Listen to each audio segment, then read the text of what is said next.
낯선 남자가 장례식장에 들어서더니 준호와 수진을 보고 무너져 울부짖었다. 저 아이들이 제 자식들 같은데요.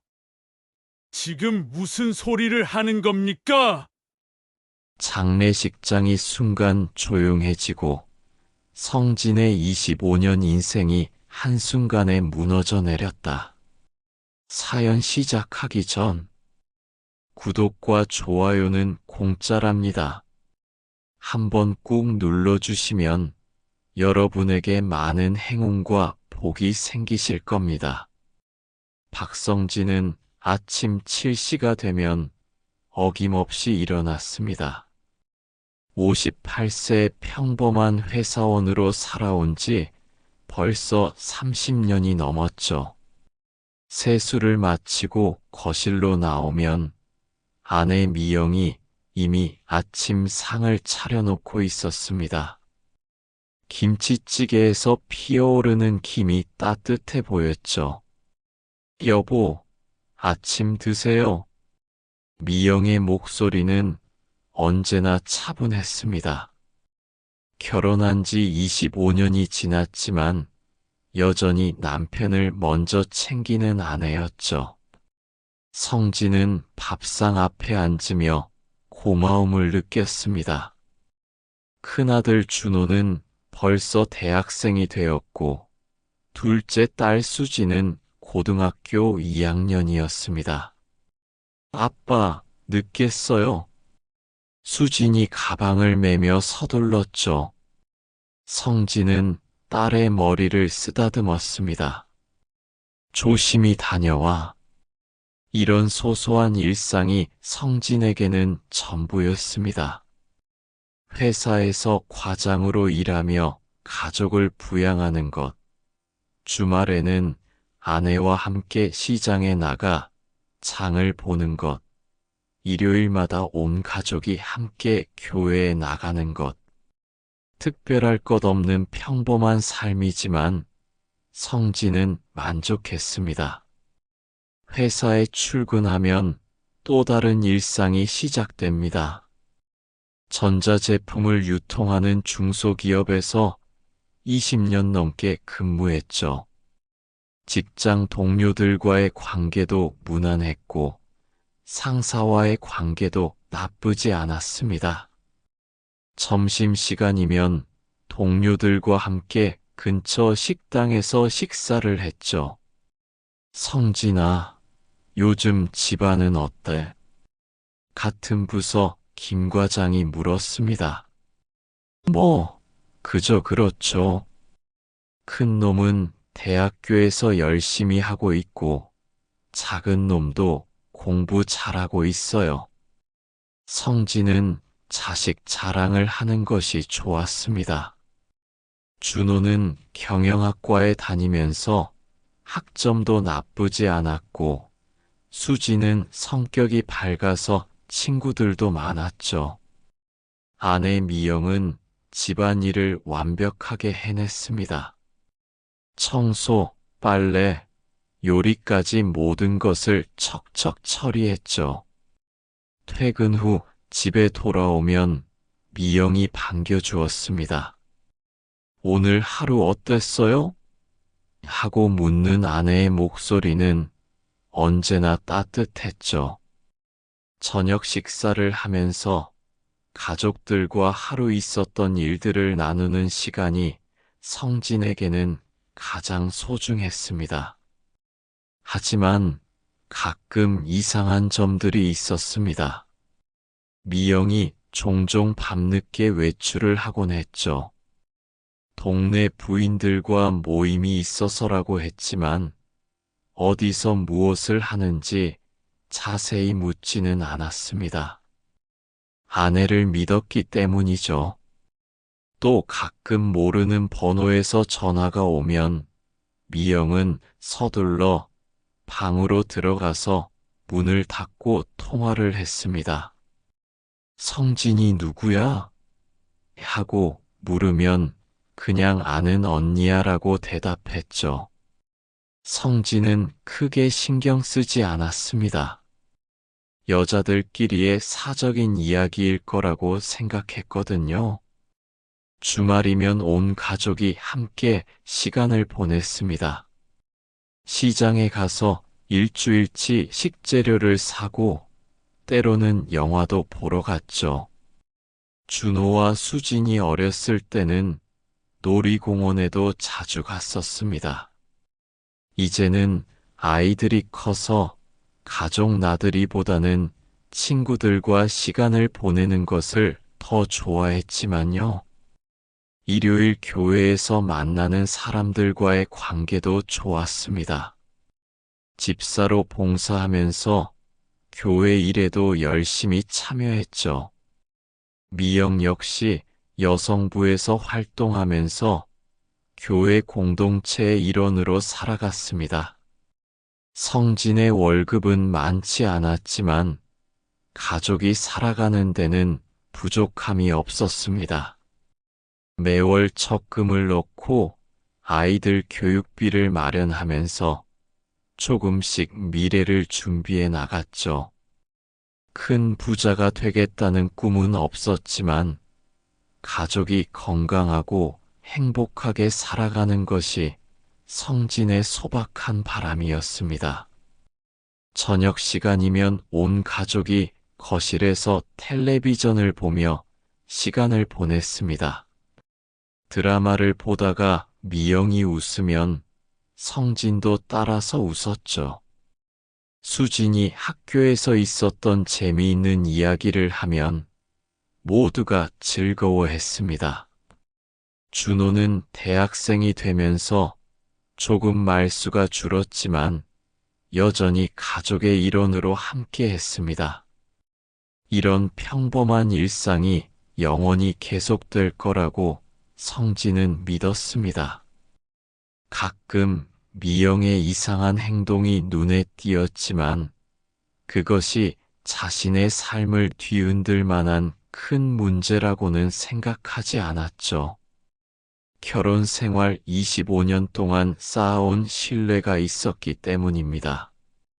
그저 평범한 가정의 평범한 가장으로서 성진은 오늘도 내일도 이런 일상이 계속되기를 바랐습니다.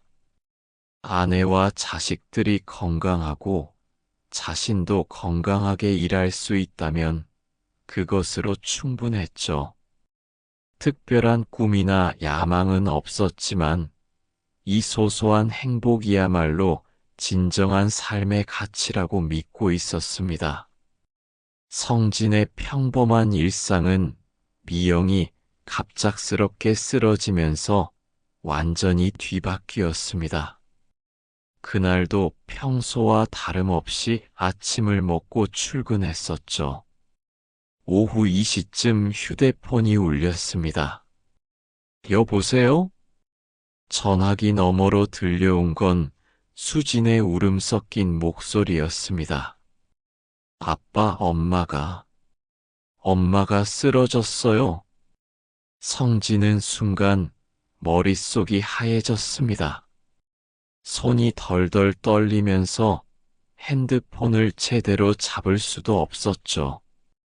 급하게 회사에 조퇴를 신청하고 병원으로 달려갔습니다.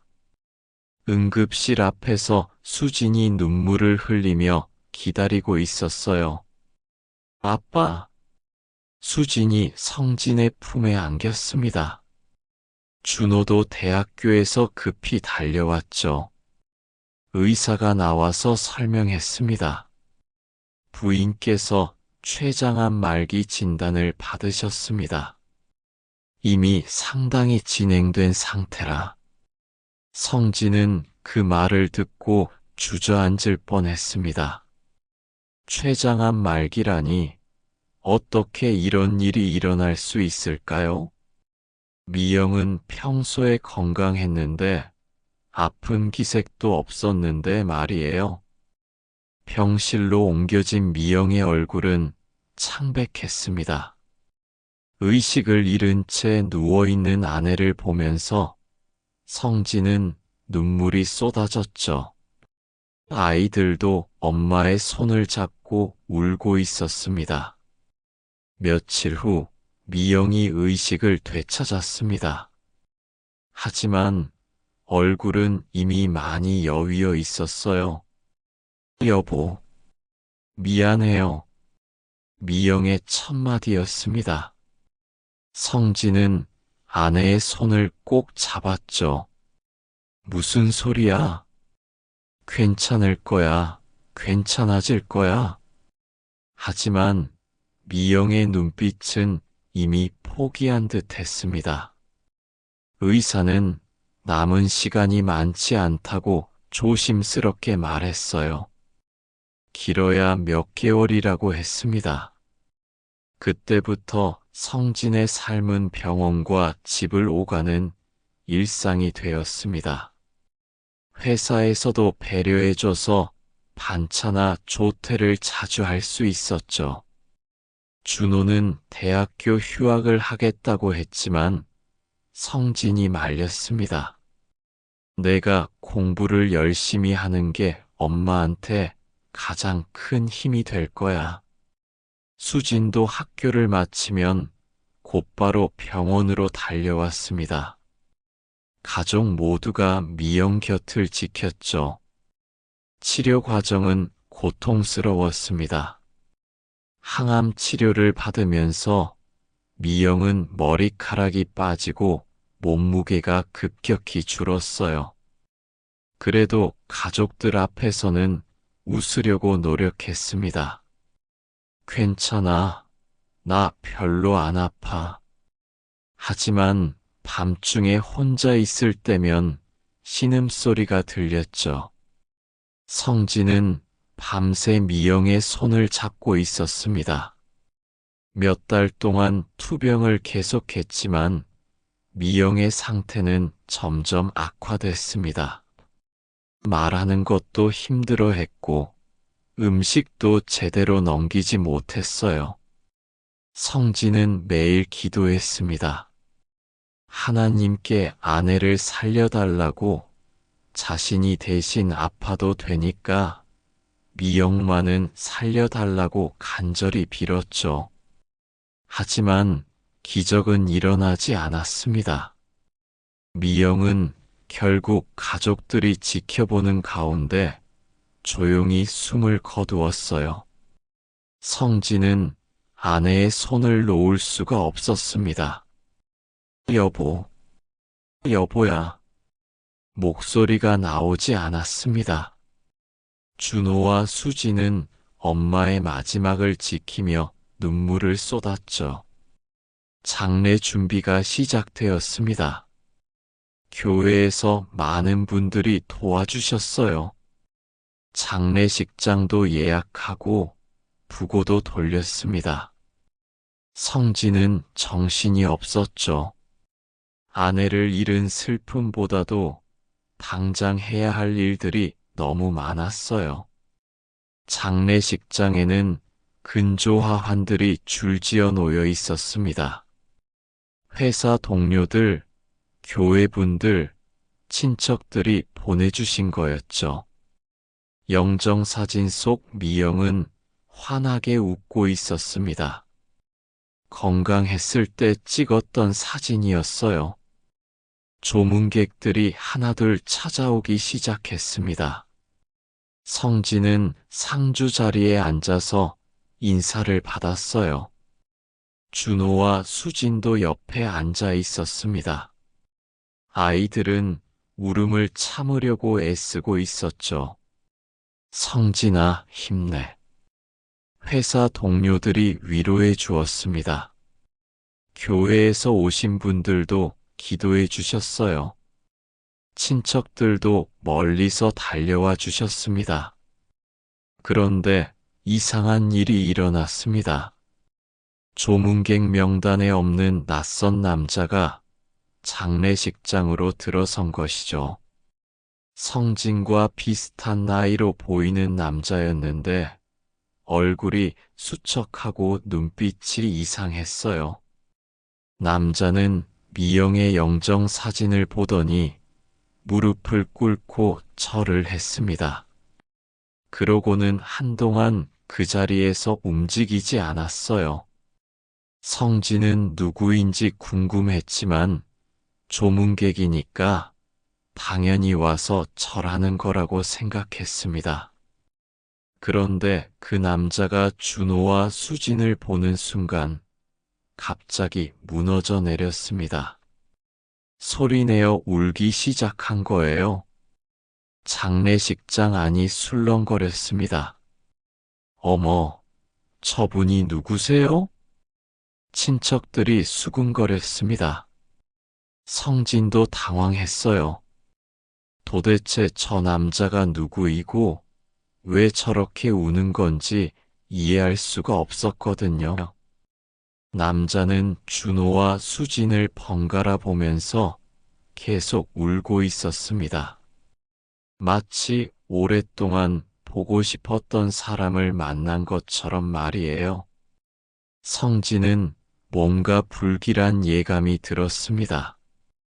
그 남자의 울음소리가 장례식장 전체에 울려 퍼졌습니다. 성진은 더 이상 가만히 있을 수 없었어요.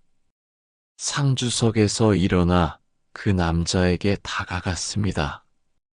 실례합니다만 어떻게 되는 분이신지요? 성진의 목소리는 조심스러웠지만 단호했습니다. 남자는 고개를 들어 성진을 바라봤어요. 눈이 빨갛게 충혈되어 있었고 뺨에는 눈물이 흘러내리고 있었습니다. 저는 이강수라고 합니다. 강수는 떨리는 목소리로 자신을 소개했습니다. 성진은 그 이름을 들어본 적이 없었어요. 미영이 살아있을 때도 강수라는 사람 이야기를 들은 기억이 없었거든요. 미영 씨와는 어떤 사이이십니까? 성진이 물었습니다. 강수는 잠시 머뭇거리더니 다시 준호와 수진을 바라봤어요. 그리고는 믿기 어려운 말을 했습니다. 저 아이들이 제 자식들 같은데요. 장례식장이 순간 조용해졌습니다. 조문객들 모두가 귀를 기울이고 있었어요. 성진은 무슨 소리인지 이해할 수 없었습니다. 죄송하지만 무슨 말씀이신지 모르겠습니다. 저 아이들은 제 자식입니다. 성진의 목소리에는 당황스러움이 섞여 있었어요. 강수는 고개를 저으면서 말했습니다. 아니에요. 저 큰 아이, 준호라고 하죠? 그리고 수진이도. 제가 너무 잘 알고 있어요. 준호와 수진은 영문을 모르겠다는 표정으로 서로를 바라봤습니다. 성진의 얼굴은 점점 굳어져 갔어요. 도대체 무슨 소리를 하는 겁니까? 장례식장에서 이런 말씀을 하시는 이유가 뭔지 모르겠지만 강수가 성진의 말을 끊었습니다. 미영 씨와 저는 오랫동안 알고 지냈어요. 아주 오래전부터요. 그 말을 들은 순간 성진의 가슴이 철렁 내려앉았습니다. 뭔가 끔찍한 진실이 드러날 것 같은 불안감이 엄습했어요. 그게 무슨 의미입니까? 성진이 다시 물었습니다. 강수는 한참 동안 말을 망설이더니 결국 입을 열었어요. 저희는 사랑하는 사이였습니다. 장례식장이 다시 한번 술렁거렸습니다. 친척들과 조문객들이 수군댔어요. 성진은 다리에 힘이 빠지는 것을 느꼈습니다. 사랑하는 사이라니. 그럼 제 아내와 당신이. 네, 맞습니다. 미영 씨는 당신과 결혼하기 전부터 저와 만나고 있었어요. 결혼 후에도 계속. 강수의 고백은 성진에게 충격적이었습니다. 25년 동안 믿어왔던 모든 것이 무너져 내리는 기분이었어요. 준호가 앞으로 나섰습니다. 잠깐만요. 지금 무슨 소리를 하시는 거예요? 우리 엄마가 당신과 무슨 사이라는 거예요? 강수는 준호를 바라보며 눈물을 흘렸습니다. 준호야, 너는 정말 많이 컸구나. 마지막으로 본 게 언제였더라? 뭐라고요? 저를 아신다고요?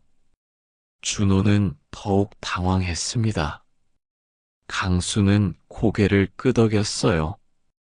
물론이지. 너 어렸을 때 자전거 타는 것도 제가 가르쳐 줬는걸. 수진이도 마찬가지고. 수진이 소리쳤습니다. 그럴 리 없어요. 저는 당신을 모르는걸요. 수진아, 너는 7살 때까지 나를 아빠라고 불렀었어. 강수의 말에 수진은 입을 다물 수 없었어요. 성진은 온몸이 떨렸습니다. 지금 당신이 하는 말이 진짜라는 겁니까? 강수는 성진을 똑바로 바라봤습니다. 저도 이렇게 말하고 싶지 않았어요. 하지만 미영 씨가 돌아가신 이상 더 이상 숨길 수도 없고, 숨긴다는 게 무엇을 말하는 겁니까? 준호와 수진이 제 친자식이라는 걸요. 그 순간 성진의 머릿속이 하얘졌습니다. 장례식장이 돌아가는 것 같았어요. 주변 사람들의 웅성거리는 소리가 멀게 들렸습니다. 그럴 리가. 성진은 말을 제대로 할 수 없었습니다. 강수는 계속해서 설명했어요. 미영 씨는 당신과 결혼했지만 저를 완전히 놓을 수는 없었어요. 그래서 우리는 계속 만났고 아이들이 태어났죠. 준호가 분노에 찬 목소리로 말했습니다. 말도 안 되는 소리예요. 우리 아빠는 여기 계시는걸요. 강수는 슬픈 표정으로 고개를 저었습니다. 준호야, 너도 이제 다 큰 어른이니까 현실을 받아들여야 해. 생물학적으로 너희들의 아버지는 저야. 성진은 비틀거렸습니다. 교회에서 온 권사님이 성진을 붙잡아 주셨어요. 성진 집사님, 괜찮으세요? 하지만 성진은 괜찮지 않았습니다. 지금까지 믿어왔던 모든 것이 거짓말이었다는 충격 때문에 정신이 혼미했어요. 강수는 주머니에서 낡은 사진 몇 장을 꺼냈습니다. 이걸 보세요. 미영 씨와 저, 그리고 어렸을 때 준호와 수진이 함께 찍은 사진들이에요. 사진 속에는 정말로 젊은 미영과 강수, 그리고 어린 준호와 수진이 함께 있었습니다. 마치 한 가족처럼 행복해 보이는 모습이었어요. 성진은 그 사진들을 보면서 모든 것이 무너져 내리는 것을 느꼈습니다. 성진은 강수가 보여준 사진들을 멍하니 바라보고 있었습니다. 사진 속 미영의 모습은 분명히 젊었을 때의 아내였어요. 하지만 옆에 서 있는 남자는 자신이 아닌 강수였습니다. 더 충격적인 건 어린 준호와 수진이 강수의 무릎에 앉아서 환하게 웃고 있는 모습이었죠. 이게 언제 찍힌 사진입니까? 성진의 목소리는 떨리고 있었습니다. 강수는 사진을 들여다보며 대답했어요. 준호가 5살, 수진이가 3살 때였을 거예요. 놀이공원에 갔었거든요. 그 말을 들은 준호가 소리쳤습니다. 거짓말이에요. 그때 우리는 아빠랑 놀이공원에 갔었어요. 하지만 강수는 고개를 저었습니다. 아니야, 준호야. 그날 너는 회전 목마를 타고 싶어 했는데 무서워서 울었잖아. 그래서 내가 함께 타줬지. 준호의 얼굴이 창백해졌습니다. 그 기억이 실제로 있었기 때문이에요. 하지만 그때 함께 있었던 사람이 아빠인 성진이 아니라 강수였다는 건 받아들일 수 없었죠. 수진도 혼란스러워했습니다. 아니에요. 제가 기억하는 건 아빠가 함께 있었던 거예요. 강수가 수진에게 다가갔습니다.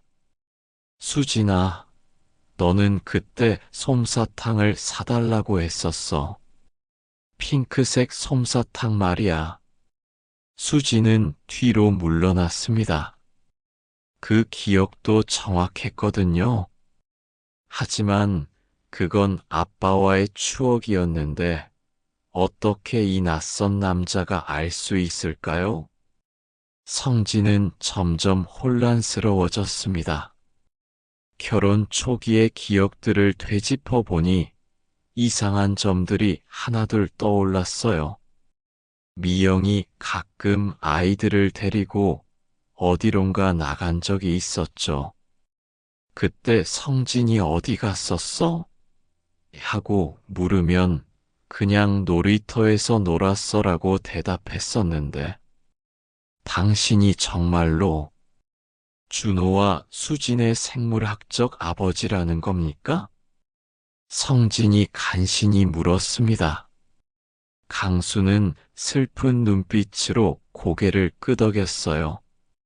DNA 검사를 해보시면 알 수 있을 거예요. 저는 거짓말하지 않습니다. 장례식장에 있던 친척들이 웅성거렸습니다. 이게 도대체 무슨 일이야? 아니, 갑자기 나타나서 아이들이 자기 자식이라고? 미영이가 정말 그런 사람이었나? 성진은 주위의 시선들이 부담스러웠어요. 하지만 지금 당장은 그런 것보다 진실이 무엇인지 알아야 했습니다. 그럼 미영이는 저와 결혼하면서도 당신과 계속 만났다는 말입니까? 강수가 고개를 숙였습니다. 죄송합니다. 저희도 어쩔 수 없었어요. 미영 씨는 가정을 지키고 싶어 했지만 저를 완전히 포기할 수도 없었거든요. 포기할 수 없었다고요? 성진의 목소리가 높아졌습니다. 분노가 치밀어 올랐어요. 그럼 지금까지 25년 동안 저를 속여온 거네요? 제가 키운 아이들이 실은 당신 자식이었다고요? 강수는 변명하듯 말했습니다. 저도 힘들었어요. 제 아이들이 다른 사람을 아빠라고 부르는 걸 지켜보는 게. 그럼 왜 진작 말하지 않았습니까? 성진이 소리쳤습니다. 장례식장에 있던 모든 사람들이 이들을 바라봤어요. 미영 씨가 말리셨어요. 가정이 파탄 날까봐 두려워하셨거든요. 당신도 좋은 사람이고 아이들한테도 좋은 아버지였으니까. 그 말을 들은 준호가 앞으로 나섰습니다. 잠깐만요. 그럼 엄마가 우리한테 거짓말을 했다는 거예요? 강수는 준호를 바라보며 말했습니다. 미영 씨는 너희들을 정말 사랑했어. 다만 복잡한 상황이었을 뿐이야. 수진이 울기 시작했습니다. 이해할 수 없어요. 우리 엄마가 그런 사람이 아니었는데. 성진은 지금까지의 결혼 생활을 되돌아봤습니다. 미영의 이상한 행동들, 늦은 귀가, 비밀스러운 전화 통화. 모든 것이 이제야 이해가 됐어요. 아내는 이중 생활을 하고 있었던 것입니다. 그럼 미영이가 밤늦게 나간 것도 저를 만나러 나온 거였어요.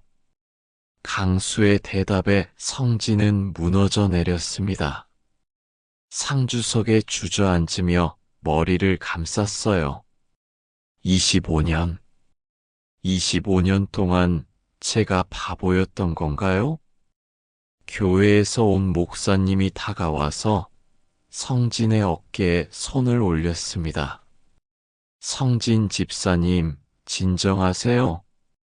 지금은 미영 집사님을 보내드리는 것에 집중하셔야죠. 하지만 성진은 진정할 수 없었습니다. 자신의 인생이 모두 거짓에 기반해 있었다는 사실을 받아들이기가 어려웠어요. 강수가 조심스럽게 말했습니다. 저도 미영 씨 장례식을 치르는데 도움을 드리고 싶습니다. 도움이라고요? 성진이 고개를 들었습니다. 당신이 여기 있는 것만으로도 충분히. 아니, 너무 많은 피해를 주고 있어요. 강수는 미안한 표정을 지었지만 물러서지 않았습니다. 그래도 미영 씨는 제가 사랑했던 사람이에요. 마지막 배웅 정도는 해야 하지 않을까요? 성진은 더 이상 무엇을 말해야 할지 몰랐습니다. 모든 것이 혼란스러웠고 슬픔과 분노와 배신감이 뒤섞여 있었어요. 준호와 수진은 여전히 믿기 어렵다는 표정으로 서 있었습니다. 이들에게도 이 모든 상황이 받아들이기 힘든 현실이었죠. 장례식장의 분위기는 완전히 바뀌었습니다. 조문객들은 수군거렸고 가족들은 혼란에 빠져 있었어요. 미영의 마지막 길이 이렇게 복잡하게 될 줄은 아무도 예상하지 못했습니다. 성진은 상주석에 앉아서 멍하니 허공을 바라보고 있었습니다. 장례식장 안은 여전히 술렁거렸고 조문객들의 시선이 따가웠어요. 지금까지 평범한 가정의 가장으로 살아온 자신이 하루아침에 이런 치욕적인 상황에 놓이게 될 줄은 꿈에도 몰랐습니다. 강수는 미영의 영정사진 앞에 무릎을 꿇고 있었어요. 조용히 기도하는 듯한 모습이었지만 성진에게는 그마저도 불쾌했습니다. 자신의 아내를 빼앗아간 남자가 이제 와서 애도하는 모습이라니요? 준호가 성진에게 다가왔습니다. 아빠, 정말 저희가...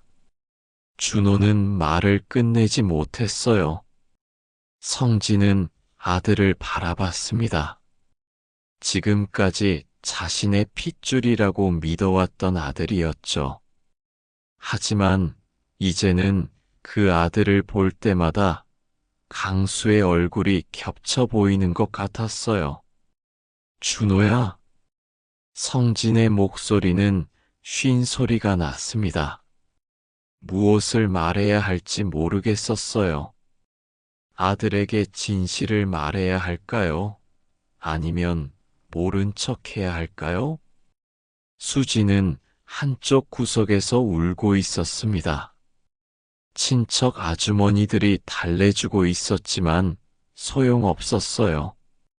어린 나이에 이런 충격적인 사실을 알게 된 수진의 마음이 어떨지 성진도 이해할 수 있었습니다. 교회에서 온 김 권사님이 성진에게 조용히 말했습니다. 성진 집사님, 일단 장례식은 예정대로 치르시는 게 좋겠어요. 나중에 차근차근 정리하시고요. 성진은 고개를 끄덕였습니다. 지금 당장은 미영을 떠나보내는 것이 가장 중요했어요. 개인적인 감정은 나중에 해결해도 됐습니다. 하지만 강수는 계속해서 문제를 일으켰습니다. 조문객들에게 자신을 소개하며 준호와 수진의 친아버지라고 말하고 다니는 거예요. 네, 저는 강수입니다. 저 아이들의 생물학적 아버지죠. 그 말을 들은 조문객들의 표정이 일그러졌습니다. 성진의 얼굴은 붉어졌어요. 이런 식으로 소문이 퍼지면 앞으로 어떻게 살아가야 할지 막막했습니다. 성진이 강수에게 다가갔습니다. 제발, 조용히 해주십시오. 지금은 장례식장이에요. 하지만 강수는 성진을 바라보며 말했습니다. 저도 미영 씨의 가족입니다. 왜 조용히 해야 하죠? 가족이라고요? 성진의 목소리가 떨렸습니다. 당신이 무슨 자격으로 가족이라고 하는 겁니까? 남의 아내를 빼앗아 놓고 빼앗았다고요? 미영 씨는 원래부터 저를 사랑했어요. 당신과의 결혼은 강수가 말을 계속하려 할 때 성진이 주먹을 들어 올렸습니다. 하지만 교회 분들이 급히 말렸어요. 성진 집사님, 안 돼요. 여기서 싸우시면 안 됩니다. 성진은 주먹을 내렸지만 분노는 가라앉지 않았습니다. 25년 동안 믿고 살아온 모든 것이 거짓말이었다는 사실이 받아들여지지 않았어요. 그때 강수가 주머니에서 또 다른 것을 꺼냈습니다. 낡은 편지 봉투였어요. 이건 미영 씨가 저에게 마지막으로 쓴 편지예요.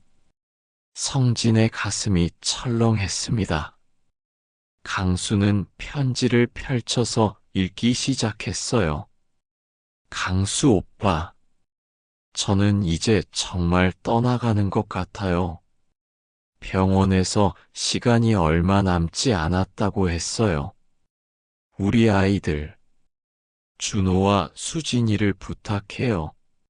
성진 씨는 좋은 사람이지만 진짜 아빠는 오빠잖아요. 성진은 그 편지를 듣고 완전히 무너져 내렸습니다. 아내가 죽기 직전까지 다른 남자를 생각하고 있었다는 거였어요. 그만하세요. 성진이 소리쳤습니다. 장례식장에 있던 모든 사람들이 놀라서 쳐다봤어요. 더 이상 듣고 싶지 않습니다. 강수는 편지를 접으며 말했습니다. 현실을 받아들이셔야 해요.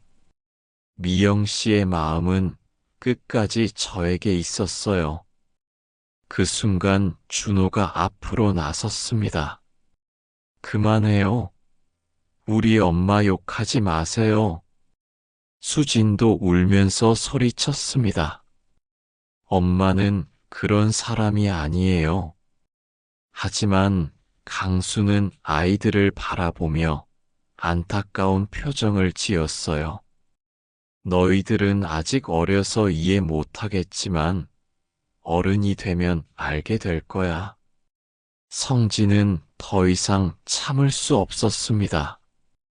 이 남자가 계속해서 자신의 가족을 해체시키려고 하고 있었어요. 당신이 설령 생물학적 아버지라고 해도 지금까지 아이들을 키운 건 저예요. 그건 인정해요. 하지만 이제라도 진실을 알아야 하지 않을까요? 진실이요? 25년 동안 숨겨왔으면서 이제 와서 진실이라고 하는 겁니까? 성진의 목소리에는 절망감이 배어 있었습니다. 지금까지 자신이 믿어왔던 모든 것들이 한순간에 무너져 내렸어요. 강수가 다시 말했습니다. 저도 이렇게 하고 싶지 않았어요. 하지만 미영 씨가 돌아가신 이상 더 이상 숨길 이유가 없잖아요. 숨길 이유가 없다고요? 성진이 비웃었습니다. 그럼 지금까지는 숨길 이유가 있었다는 말입니까? 저를 바보로 만들면서 말이에요. 장례식장의 분위기는 점점 더 험악해졌습니다. 조문객들은 어쩔 줄 몰라 했고, 가족들은 혼란에 빠져 있었어요. 이때 교회 목사님이 나섰습니다. 여러분, 지금은 고인을 떠나보내는 시간입니다. 개인적인 문제는 나중에 해결하시는 게 어떨까요? 하지만 강수는 물러서지 않았습니다. 목사님도 진실을 아셔야 하지 않을까요? 이 아이들의 진짜 아버지가 누구인지 말이에요. 성진은 절망감에 빠졌습니다. 이제 모든 사람들이 이 사실을 알게 될 거였어요. 앞으로 어떻게 살아가야 할지, 아이들과는 어떤 관계가 될지 막막했습니다. 장례식이 끝난 후 성진은 집으로 돌아와 혼자 앉아 있었습니다. 준호와 수지는 각자 방으로 들어가 버렸고 집안은 죽음보다도 더 무거운 침묵이 감돌았어요. 성진의 머릿속은 온통 강수의 말들로 가득했습니다. 새벽 2시가 넘어서야 성진은 미영의 방으로 들어갔습니다. 아내의 냄새가 여전히 남아있는 방이었죠. 옷장 앞에 서서 한참을 망설이다가 문을 열었어요. 혹시 뭔가 단서가 있을까 해서였습니다. 옷들 사이사이를 뒤지던 중 성진의 손에 작은 상자가 걸렸습니다. 서랍장 깊숙한 곳에 숨겨져 있던 것이었어요. 상자를 열어보니 편지들이 가득 들어 있었습니다. 첫 번째 편지를 펼쳐 들었을 때 성진의 손이 덜덜 떨렸습니다. 미영의 필체였고 강수에게 보낸 편지였어요. 강수 오빠, 오늘도 당신을 보지 못해서 하루가 길었어요. 성진이는 좋은 사람이지만 내 마음속 깊은 곳에는 여전히 오빠만 있어요. 성진은 편지를 더 읽을 수 없었습니다. 하지만 진실을 알아야 했어요. 다른 편지들도 하나씩 펼쳐보았습니다. 준호가 첫 번째 생일을 맞았어요. 오빠를 닮아서 웃는 모습이 예쁘죠. 성진이는 자기 아들이라고 좋아하지만 정작 진짜 아빠인 오빠는 옆에 없네요. 수진이도 이제 걸음마를 시작했어요. 오빠 눈을 그대로 닮았더라고요. 가끔 성진이가 아이들을 보면서 행복해하는 모습을 보면 미안한 마음이 들어요. 하지만 어쩔 수 없잖아요. 편지는 20여 년에 걸쳐 쓰여진 것들이었습니다. 성진이 직장에 나간 사이 미영이 적어둔 일기 같은 편지들이었어요. 그 안에는 성진이 전혀 모르는 미영의 모습이 담겨 있었습니다. 오늘 성진이가 준호 학부모 상담에 갔어요. 선생님이 준호가 똑똑하다고 칭찬했대요. 성진이는 자랑스러워했지만 그 똑똑함은 오빠에게서 물려받은 거잖아요. 성진은 편지를 읽으면서 지난 25년간의 기억들을 되짚어 봤습니다. 준호가 처음 걸음마를 할 때, 수진이가 처음 말을 할 때, 아이들이 학교에서 상을 받아올 때마다 자신이 얼마나 기뻤었는지요. 하지만 그 모든 기쁨이 거짓 위에 세워진 것이었다니요. 또 다른 편지에는 더 충격적인 내용이 있었습니다. 오빠, 성진이한테 미안해요. 좋은 남편이고 좋은 아버지인데 우리 때문에 속이고 있다는 게. 하지만 우리 사랑을 포기할 수는 없어요. 성진은 편지를 바닥에 던져버렸습니다. 분노가 치밀어 올랐어요. 25년 동안 자신을 속여온 아내에 대한 배신감이었습니다. 그런데 마지막 편지에는 다른 내용이 적혀 있었습니다.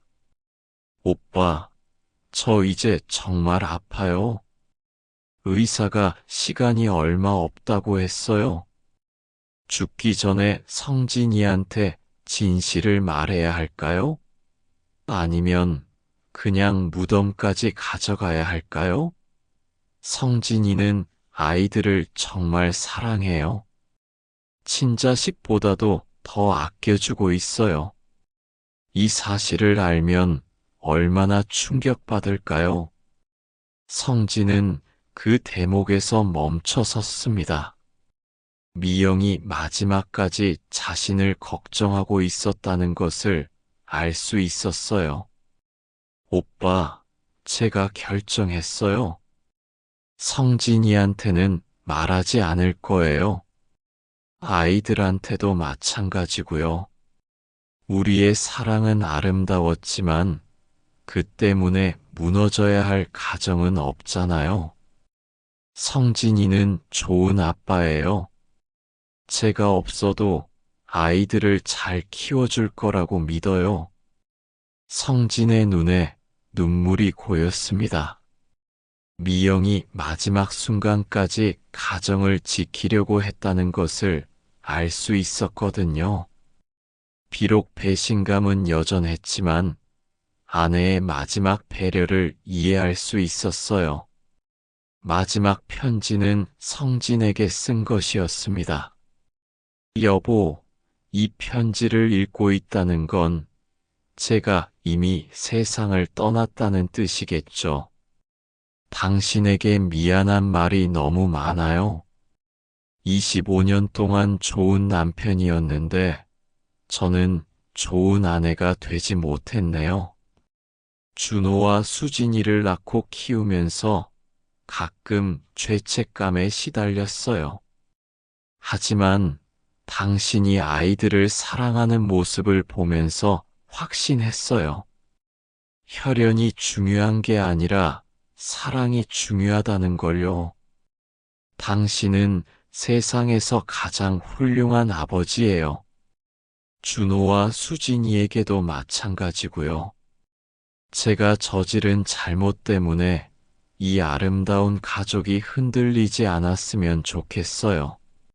성진은 편지를 읽고 난 후 한참 동안 멍하니 앉아 있었습니다. 분노와 배신감, 그리고 슬픔이 뒤섞여 있었어요. 미영의 선택을 이해할 수도 없고 용서할 수도 없었지만 한편으로는 가정을 지키려 했던 아내의 마음도 느낄 수 있었습니다. 새벽 4시가 되어서야 준호가 성진의 방문을 두드렸습니다. 아빠, 안 주무세요? 성진은 급히 편지들을 정리했어요. 그냥 잠이 안 와서. 준호가 방으로 들어왔습니다.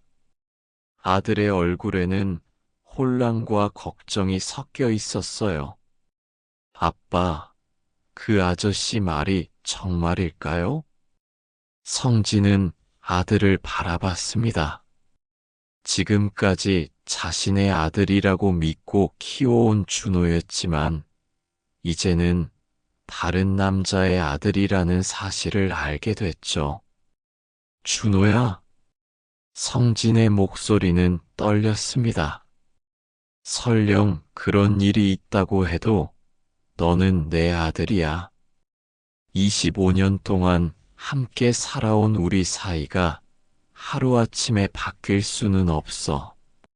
준호의 눈에 눈물이 고였습니다. 아빠, 저는 아빠만 아빠예요. 다른 사람은 아무것도 아니에요. 성진은 아들을 껴안았습니다. 혈연이 아니라는 사실이 충격적이었지만 25년 동안 쌓아온 아버지와 아들의 정은 쉽게 사라지지 않았어요. 미영의 장례를 치른 지 일주일이 지났을 때 강수가 다시 성진의 집 앞에 나타났습니다. 성진은 출근 준비를 하고 있었는데 대문 밖에서 누군가 기다리고 있는 것을 보았어요. 바로 그 남자였습니다. 뭐 하는 겁니까? 성진이 차가운 목소리로 물었습니다. 강수는 한 손에 서류 가방을 들고 있었어요. 성진 씨, 잠깐 시간 좀 내주세요. 중요한 이야기가 있어요. 더 이상 할 이야기는 없습니다. 돌아가세요. 성진이 돌아서려 했지만 강수가 다시 불렀습니다. DNA 검사 결과가 나왔어요. 그 말에 성진의 발걸음이 멈췄습니다.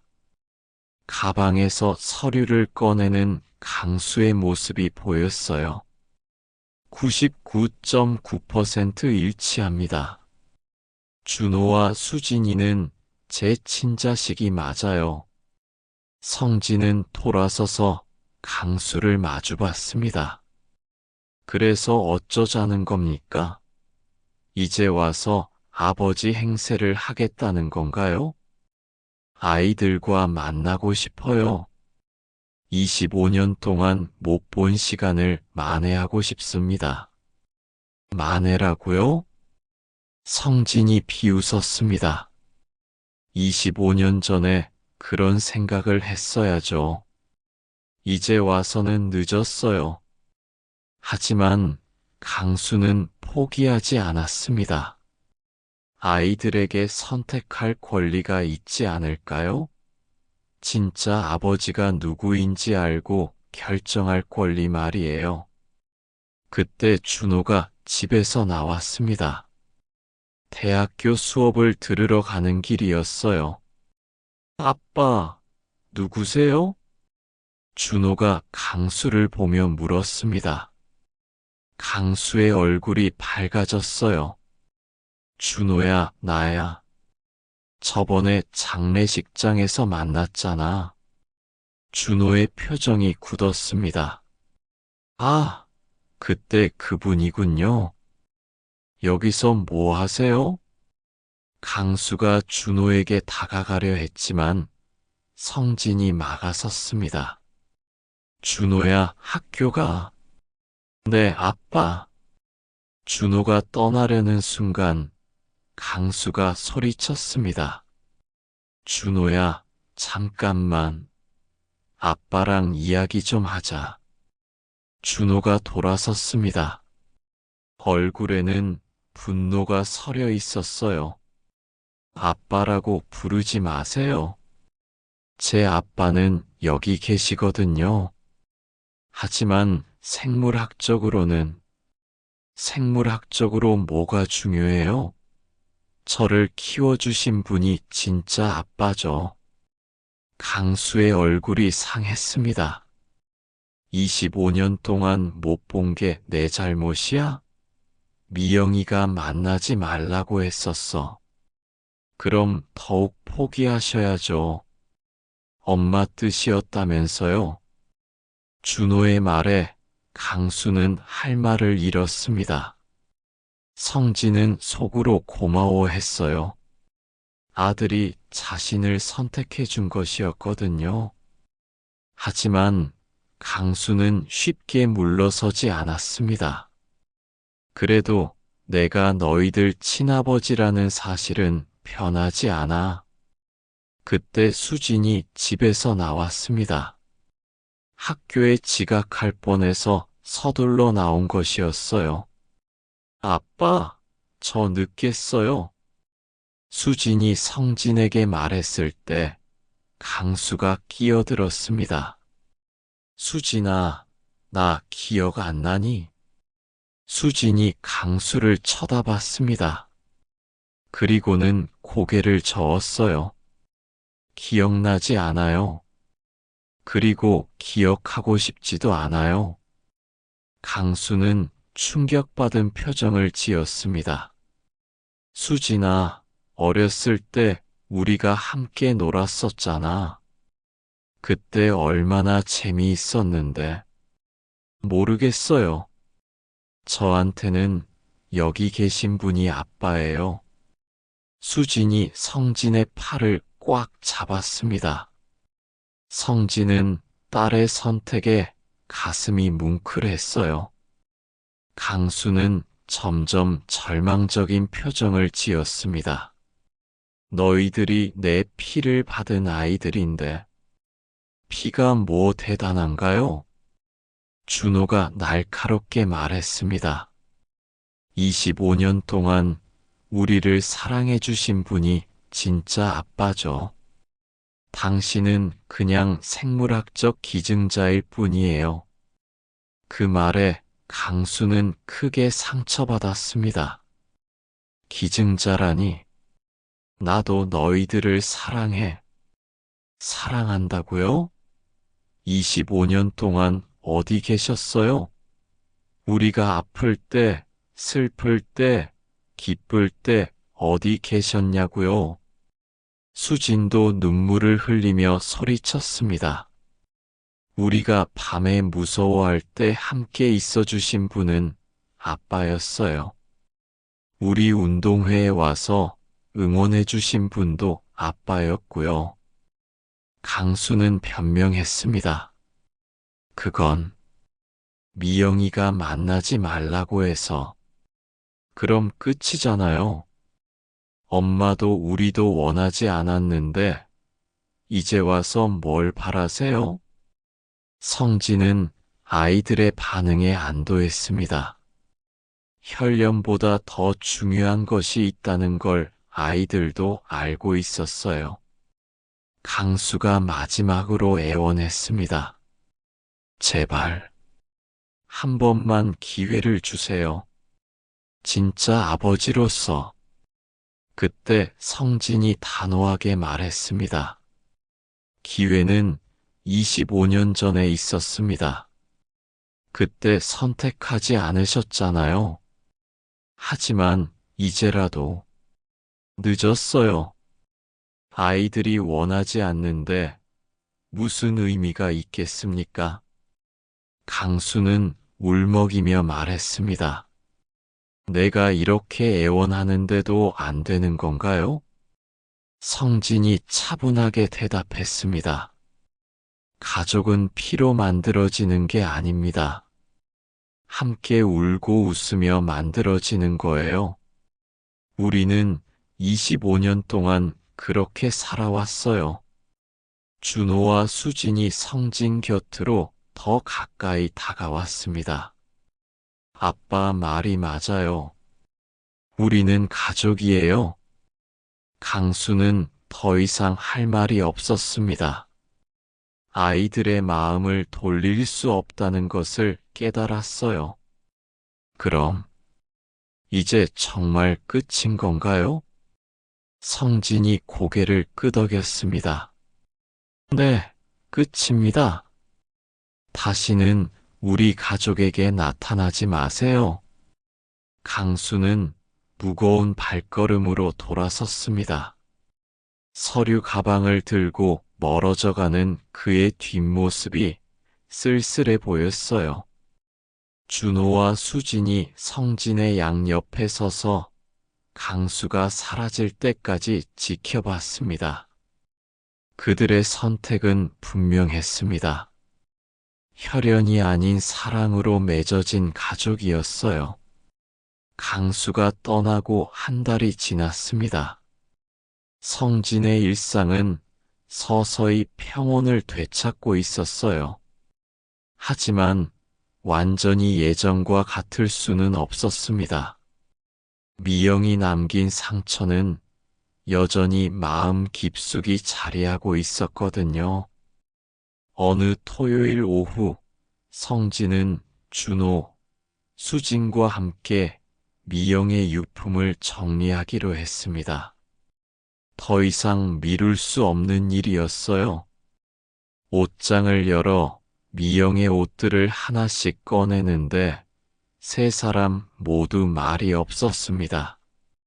아빠, 수진이 조심스럽게 말을 꺼냈습니다.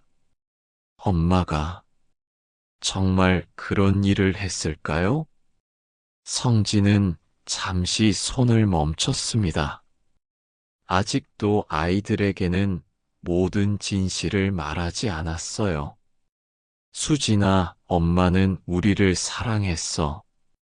그것만으로 충분하지 않을까? 준호가 서랍에서 사진첩을 꺼냈습니다.